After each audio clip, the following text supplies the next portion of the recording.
On this Saturday night, a double murder in Minnesota. An unspeakable tragedy has unfolded. Police say a state senator and the House Speaker were targeted in a planned political attack. The suspects trail of violence and a hit list of nearly 70 names. This was an act of targeted political violence. The Middle East on edge. How Israel strikes on Iran leaves U.S. diplomacy in jeopardy. I think this is taking aim at sabotaging diplomacy. On the eve of the G7 summit, Canada hosts the UK's Prime Minister for a private dinner. The push to strengthen historic ties amid global uncertainty. And the cross-border pub rivalry adding to the excitement for Game 5 in Edmonton as the Oilers return to home ice. Global National, reporting tonight, Nitu Garcha. Good evening and thanks for joining us. A manhunt is underway in the state of Minnesota tonight after a series of deadly shootings targeting two state lawmakers. One Democratic politician, a former House Speaker, has already been killed along with her husband at their home. Another Democratic senator has been injured alongside his wife. Police are now looking for a 57-year-old man believed to have perpetrated what's being called a politically motivated assassination. It's all happening against a backdrop of nationwide protests transpiring across the U.S. today. We'll have more on that later, but for now, Jackson Prosco begins our coverage and joins us from Washington. Jackson, what do we know so far? Well, Neithu, that manhunt is still underway tonight, and police warn the suspected gunman is both armed and dangerous. The FBI has released photos showing the suspect in a mask posing as a police officer in what appears to be a targeted act of political violence. The shootings unfolded in the Minneapolis suburbs. First at the home of State Senator John Hoffman and his wife. Later, when police went to check on the safety of the top Democrat in the state legislature, Melissa Hortman, they encountered a man at her home who opened fire. The suspect escaped. Hortman and her husband were found dead. My good friend and colleague, Speaker Melissa Hortman, and her husband Mark, were shot and killed early this morning in what appears to be a politically motivated assassination. Police later identified the suspect as 57-year-old Vance Boelter. They say he dressed like a police officer and drove an SUV with emergency lights. Boelter works for a security company and advertises his extensive firearms training. If they were in this room, you would assume that they are a police officer. The suspect exploited the trust of our uniforms, that our uniforms are meant to represent. The search touched off a widespread manhunt. Investigators say they recovered a manifesto from the suspect's vehicle containing an apparent hit list. The nearly 70 names include top state and federal Democrats, abortion providers, and pro-choice advocates. This is the latest in a long string of attacks targeting American politicians. U.S. President Donald Trump, who has faced multiple assassination attempts himself, said such horrific violence will not be tolerated in the United States of America. Former Congresswoman Gabrielle Giffords, who survived a 2011 assassination attempt, said an attack against lawmakers is an attack on American democracy itself. Investigators say they found dozens of pieces of paper with the message "No Kings" in the suspect's car. That's a reference to the anti-Trump rallies taking place across the United States today.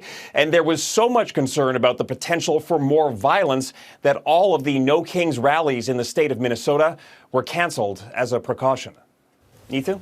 Much more to learn as new details arise. Thanks for that, Jackson Prosco in Washington.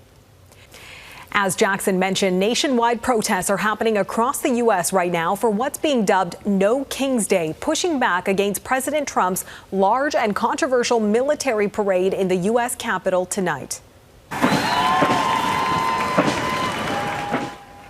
The rare display of America's military features thousands of troops celebrating the U.S. Army's 250th birthday. It also coincides with Trump's 79th birthday. The celebration has met a barrage of criticisms, from its $45 million price tag to what many see as an inappropriate use of the military. On top of that parade, the nationwide No Kings demonstrations are aimed at denouncing Trump's policies, including his recent crackdown on immigration, which organizers are calling authoritarian actions. Candice Cole has more on the movement and the military pomp in Washington. This is what democracy looks like. From coast to coast, some 2,000 No Kings protests are happening across the United States in opposition to Saturday evening's military parade to commemorate the U.S. Army's 250th birthday. I can remember in 2016 all the propaganda that was put out on North Korea and how they had a show for Kim Jong-un's birthday and all the rockets that they displayed and the nuclear weapons. And the West took that as an insult and kind of a threat. Well, I see absolutely no difference in what's happening in D.C. right now. It's a rare display pushed for by Trump during his first term in office, not seen in Washington since America claimed victory in the Gulf War in 1991. Organizers for No Kings have called Saturday, which is also Flag Day in the United States, a nationwide day of defiance to reject authoritarianism, just days after Trump federalized the National Guard and sent active duty Marines to California to quell protests against ICE raids in Los Angeles. Well, I mean, America's about democracy. What we're seeing right now is not democracy. It's about one person, their ego, their agenda. It's not really about, the land of the free, home of the brave. It's about one person trying to be a king. Demonstrators in D.C. started a day early, this footage capturing a group of veterans breaking down barricades and rushing the steps of the Capitol, where 60 people were arrested. While Republican governors in Virginia, Texas, Nebraska, and Missouri preemptively planned to mobilize their National Guard units.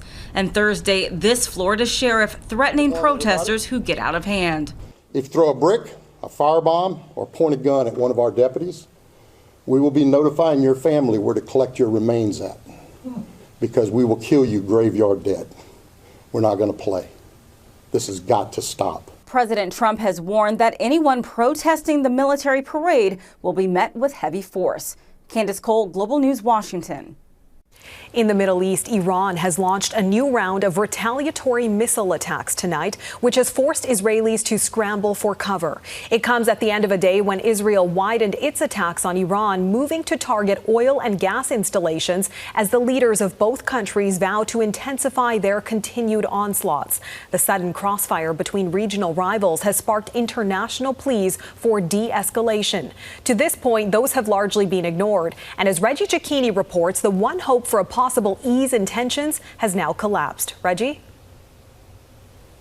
Neetu, it seemed inevitable that President Donald Trump's push to get a nuclear deal with Iran would fall apart amid the deepening crisis. And on Saturday, weekend talks were called off, with the Iranians branding dialogue as meaningless. The sirens wailed across Tel Aviv early Saturday, warning that something was about to happen. A hellish glow rose above the site where an Iranian projectile touched down. And under the daylight, the destruction is immense, underscoring why Israeli officials declared a state of emergency. It's an awful feeling. You really don't know what's going to happen in the next, I wouldn't say next day, next second. For each missile launched into Israel, Iran faces a response. Factories and an airport were hit Saturday, as a damaged and weakened air defense system struggles to keep up. And our pilots over the skies of Tehran will deal blows to the Ayatollah regime that they cannot even imagine. While civilians were caught up in the 150 or so targets overnight, the Red Crescent claiming 60 in one housing complex alone, Israel is after Iran's nuclear facilities, damaging what they can. Can they destroy the component parts of its nuclear weapons program? For the most part. But the knowledge is hard to take away.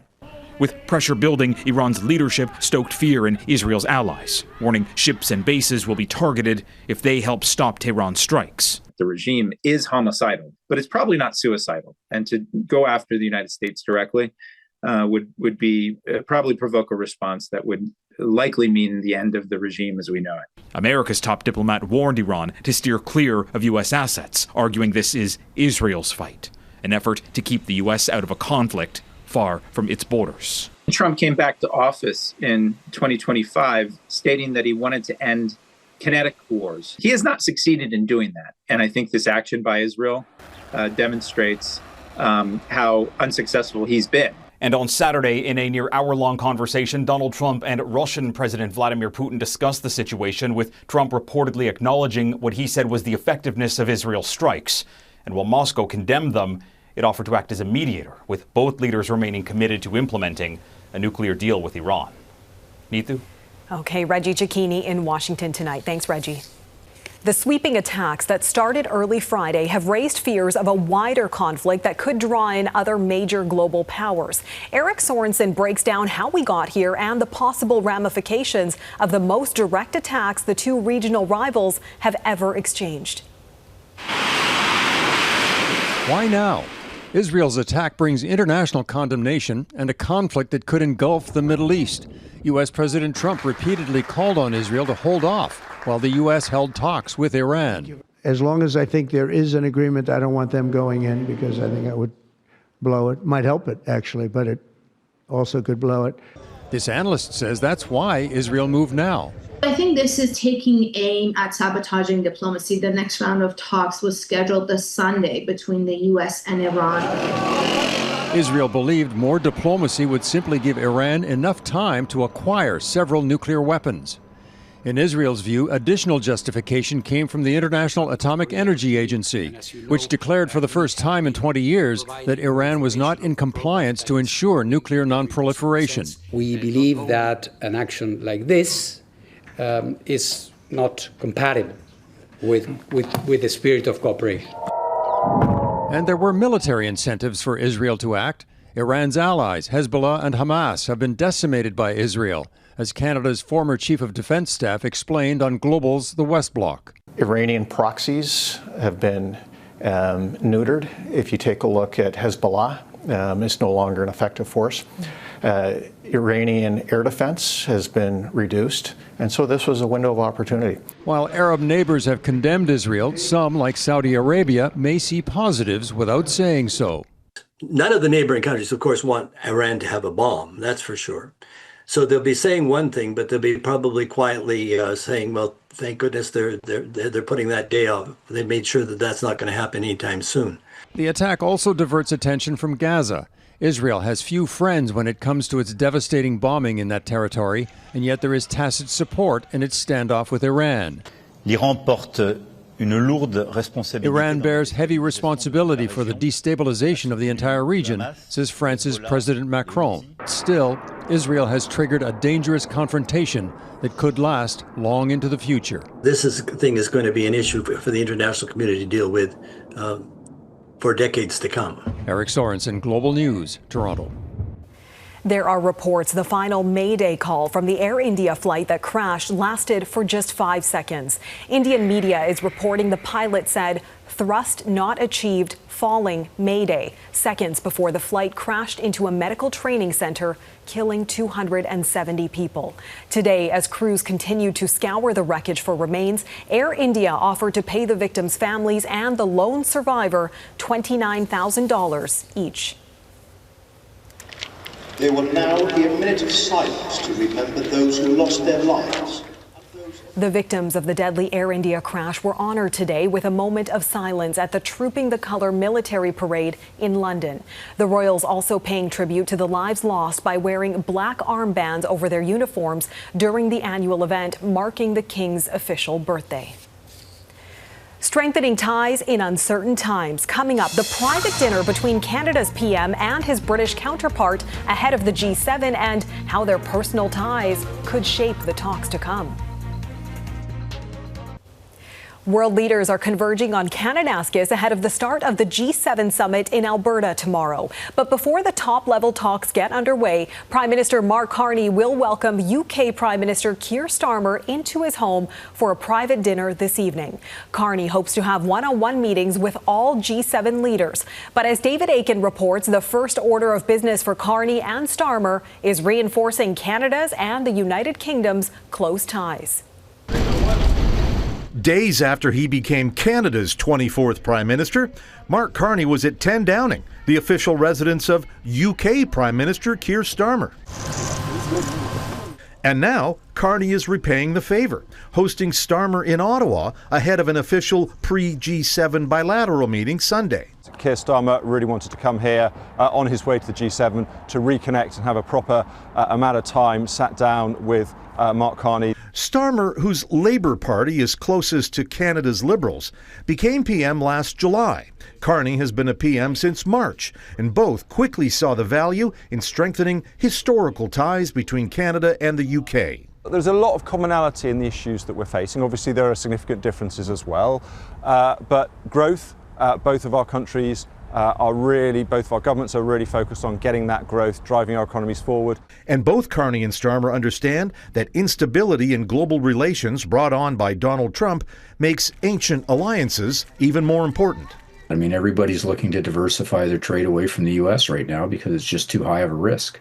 Eugene Lang was once a top Liberal advisor during the Chrétien and Martin years, and he says Carney's time as the governor of the Bank of England and as the spouse of a British national puts him in a unique position vis-a-vis Canada-UK relations. Mr. Carney probably has deeper and more personal relations with what I'll call the British governing class than any prime minister in our history. And that could pay off in new defense contracts with UK and European suppliers, or new commitments from the two countries to support Ukraine, or enhanced Canada-UK trade, and all of that to counter the threat from Donald Trump's America. Neither. Okay, David Aiken in Ottawa, thanks. A protest was held on Parliament Hill today against Prime Minister Mark Carney's move to invite India's Prime Minister Narendra Modi to the G7 summit, despite India not being an official member. Demonstrators from Canada's Sikh community demanded the invite be rescinded following allegations of foreign interference by India's government and the murder of prominent Sikh activist Hardeep Singh Nijjar in 2023.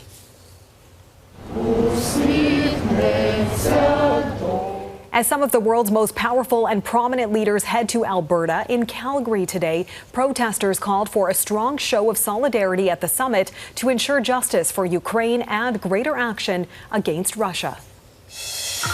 A close call for the moon ahead, the asteroid on a potential collision course with our nearest neighbor. An asteroid formerly considered a threat to hit Earth remains on a potential collision course with the moon. NASA's latest calculations give YR4 just over a 4% chance of hitting the moon 7 years from now. The space agency says those odds aren't trivial, and as Vincent McAviney reports, the damage could be significant. It's roughly the size of a 15-story building. Asteroid 2024 YR4, dubbed the City Killer when it was discovered last year, was initially given a 3% chance of striking Earth on the 22nd of December 2032. New projections from NASA have downgraded that threat to almost zero. Instead, our nearest neighbor, the Moon, may now be in danger. NASA has upgraded the chances of a lunar collision to 4.3%. Though unlikely, the impact could be visible from Earth and may leave a new lunar crater up to 1 kilometer in diameter. Objects in space where there is so much space and the chances of hitting anything is extremely low in most circumstances, 4% is very high indeed. Debris from the impact would then rain down on Earth. Whilst most of it would burn up in our atmosphere, it could still create problems. This influx of material could damage satellites, communication satellites, weather satellites, spy satellites, and impact the International Space Station. And there's also the threat that if a satellite, particularly a military satellite that's observing sensitive parts of the Earth, is struck, then that might create an air of uncertainty as to whether or not it is a natural event or a hostile event from a foreign power. If you're wondering if an Armageddon-style mission to deflect the asteroid might be possible, some think it's a good idea. My recommendation for anyone who has the will and the money would be perhaps to investigate the possibility of trying to direct the orbit of this asteroid, whatever the outcome, just to learn something about how we might protect ourselves from future threats. The asteroid will soon disappear from observation. We'll have to wait until it gets closer again in 2028 to see just what chance the moon has of a miss. Vincent McAviney, Global News, London. Back on home ice and a step closer to the Cup. Next, the Edmonton Oilers gear up for a pivotal Game 5.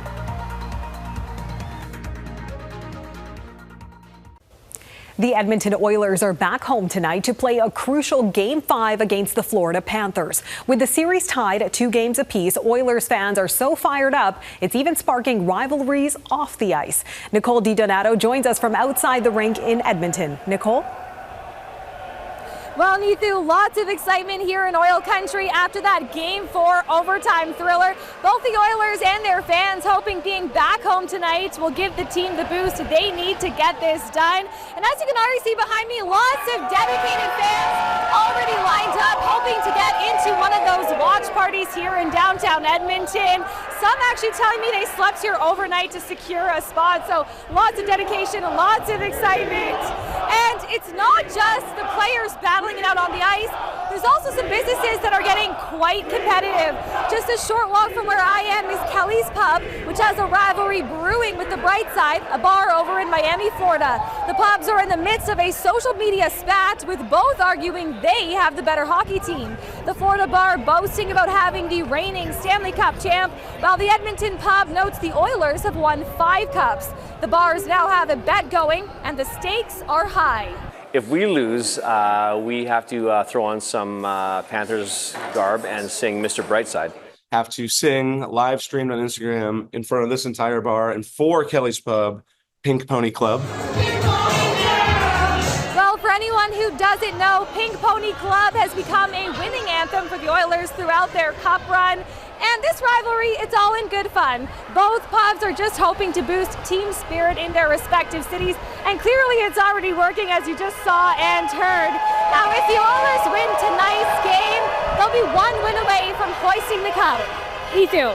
All right, great energy where you are. Nicole DiDonato outside Rogers Place in Edmonton. Thanks, Nicole. And that is Global National for this Saturday night. I'm Neethu Garcha. Tonight's Your Canada showcases Aklavik Northwest Territories, Main Island, BC, and Madge Lake, Saskatchewan. Keep them coming. Send your pictures of Canadian pride to globalnational@globalnews.ca. Thanks for watching and hope you'll join us again tomorrow. Have a great night.